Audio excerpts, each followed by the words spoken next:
Bro, the next week at the fairgrounds, me and Jeff had a fight backstage. Al, he beat the living shit out of me. Al, when I tell you, I went home that night in a hotel room, bro, my entire body was black and blue up and down. Black and blue up and down. And all right, like, I got it, bro.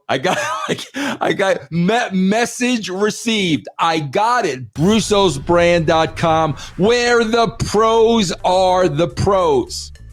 All right, what else you got, Jeff? Well, Matt Hardy on his podcast was talking about the difference in the locker room culture today compared to when he broke into WWF. And he said there were some times that the culture was malicious, really bad. Not a lot of people, especially with the mentality people have in this day and age, and I'm not saying that in a bad way, just people are more caring and giving and open and willing to help everyone out and give everyone chances and opportunities. But the culture, when we first came in, the way they would bring you in and haze you and test you and do things to you to make you earn your place in that dressing room. You had to earn a seat. You had to earn a locker in that dressing room. There were some things that I saw done over the course of my first few years, which people would be arrested for nowadays. It was a different business. You would see some things where guys had heat and where they would take their suitcase as soon as they went out and they would cut up their clothing. They would put it in the shower. I've seen where guys had heat. They would be in the showers and guys would make fun of them and say terrible things, push them to their limits, which would horrify them just to put them through what they thought was a test. I mean, I've seen a lot of stuff over the years that I've been there, which is like, whoa, looking back in hindsight. I did a promo with the Bucks before we wrestled. And there was a thing where I said, if you guys would have come up when we came up, you never would have made it. And it was a legit statement because they're both nice guys. They're both sweethearts. But like a lot of people could not have survived through that. It's crazy. The culture was just so different. Yeah, and he's absolutely right. I mean, it was even worse when I broke in the 80s. You know, there were a lot of older generation wrestlers. And back then you had to basically beg, borrow, and steal and scratch and claw to just get trained, let alone do anything else. And then you had to earn your way in, you know, to be accepted, to just even be allowed to come into the locker room. Then you had to earn your way to be, you know, on the show. Then you had to earn your spot in the locker room. Then you had to keep it. I say this and people don't understand, but I was physically, mentally, and emotionally abused for probably the first 5 years in the business for, you know, every day, every single day of the week. It was all trying to see if they could push you to crack you, to test you and see if you would sell, you know, and some of it, yeah, it was unnecessary. It was cruel and it was malicious. And some of it was to ensure that you really wanted to be there and do it because they were all reliant on you and each other to make a living.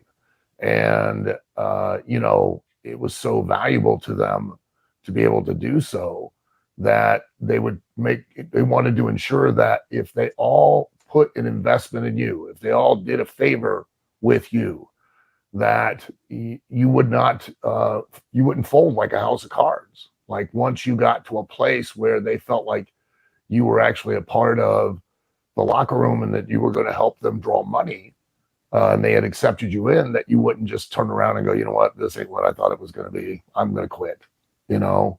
And it was a very much harder, much more difficult business to initially get into and be a part of. And some of that got carried over, you know, even when I first came in. I'm sure Vince can attest, you know, in 95 in the locker room, you know, that idea and that thought process was still pretty prevalent within the in the locker room, even within among the agents who were all former wrestlers from back in the 70s and the 60s when it was just as bad, you know. Yeah, and he's right. There are a lot of these, I'd say a good 98%, and that's not a matter of, you know, saying this as a diss or anything like that to this generation. But if they had to come in the way that, you know, I had to come in, I don't think they'd have survived. I agree. I think agree. Al, think people I do don't it. think 98% is an exaggeration. I agree with you 100%.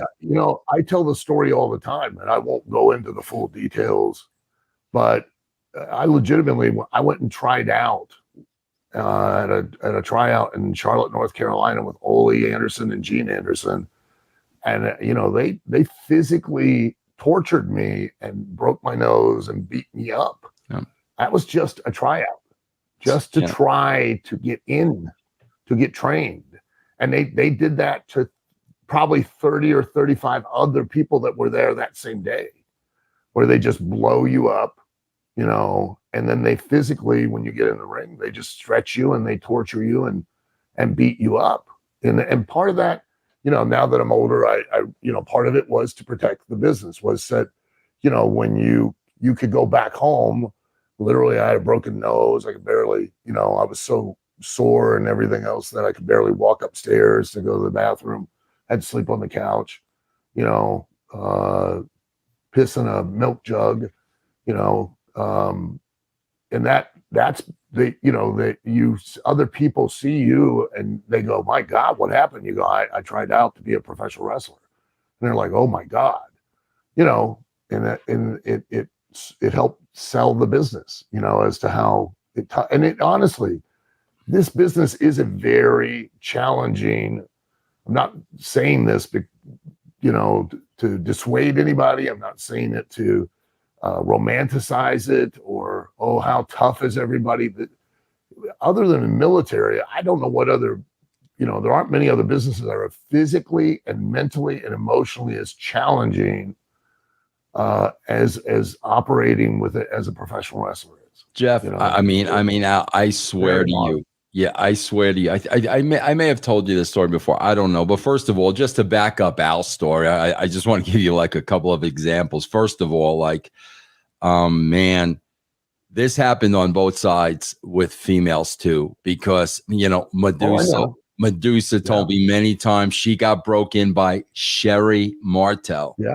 And Sherry, the women were just as scary. I mean, they were day in, day out, beat the shit out of 18 years old and terrified of Cora and Debbie Combs and Lalani Kai, all the girls. I mean, Sherry, oh my God.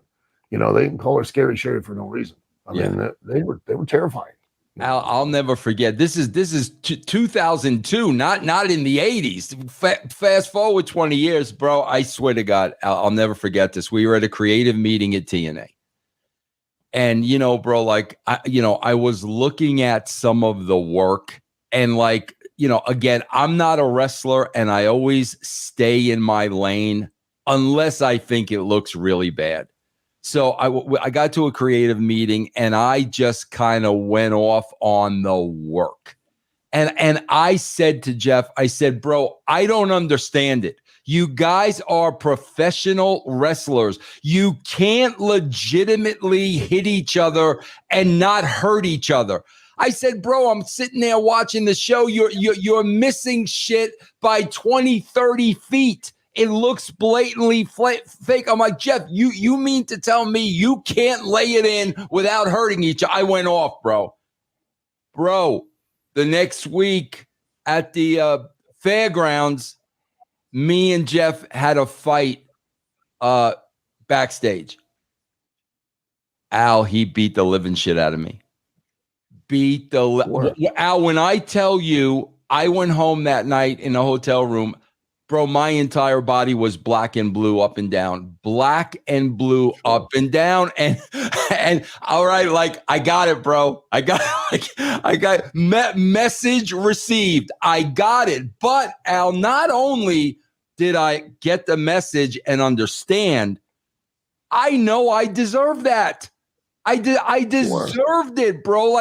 Especially with somebody like Jeff Jarrett, for as long as he'd been doing it, a third generation. Here a writer is going to talk to him about his work, but I totally got and understood it and deserved it. But like you said, Al, if that shit went on today, you would not see. Al, you and I say every week on this show, yeah, bro, sure, you want to be a professional wrestler. Anybody can be a bro. Not everybody could be a professional wrestler if that was still in place today. And it should be not the, it should be that it should be difficult, and it should take a tremendous amount of effort to be a professional wrestler.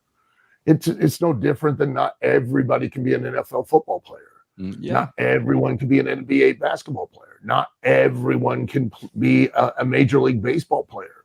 But now we have lowered the bar, and the wrestling business has whored itself out so far, and literally has no standards whatsoever.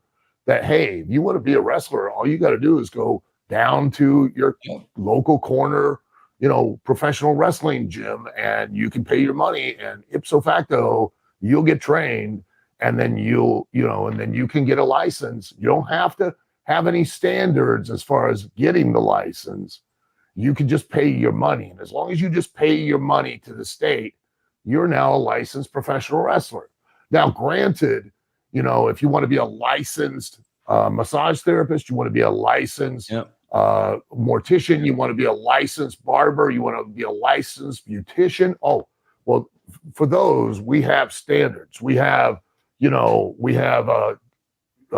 to go to a state approved facility, be taught by a state accredited teacher. You have to complete a certain number of hours of education. You've got to have a certain number of residency hours. All of this before you can even take a test.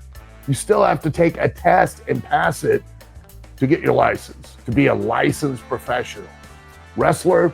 Yeah, you go right ahead. Yo, bro, I hope you enjoyed the video, and if you did, there's plenty more where that came from. As a matter of fact, right now, if you've never been a Patreon subscriber, you can go to patreon.com/RussoTWC and grab a free week of Russo's brand. That's right, it's free. Patreon.com/RussoTWC.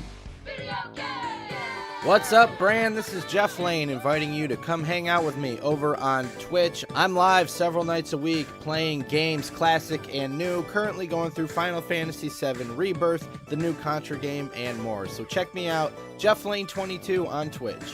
Pick up Mike Durbin's Conan action figure, bro. Look how beautiful this thing is. I freaking love the packaging, man. Look at this. MikeDurbin.com, guys. Help Mike out, man. This is a beautiful action figure, bro. Beautiful. MikeDurbin.com.